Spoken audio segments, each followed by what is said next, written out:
tips to keep in mind when we're answering a closed question.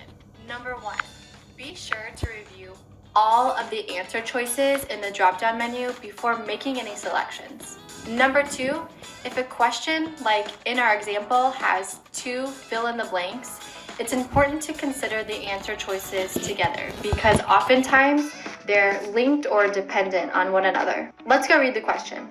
The nurse performs a focused assessment based on the data available. The nurse assesses the client's blank based on the parent's report of blank. So we know now that we need to look for the available data. Let's check out the progress notes. At 9:15 a.m., we're seeing a 12-year-old girl with new onset unsteadiness, emesis not associated with meals, and a severe headache as of this morning. She has dehydration with mild renal impairment and has already been treated with IV fluids. However, she continues to be lethargic. She also has MRI results pending. Okay, now we've got to use our critical thinking skills to determine what's important and what stands out.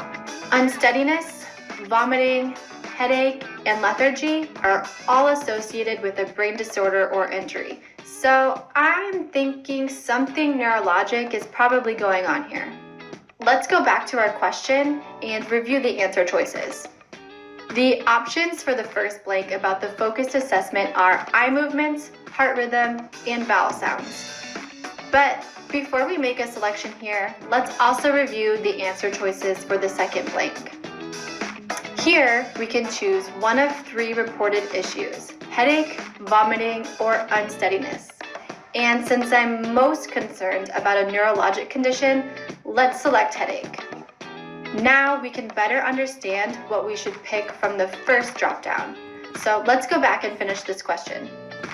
Again, since we're most concerned about the parent's report of a headache, we now know we should assess the patient's eye movements as part of a focused neurological exam. Thanks for watching this video, and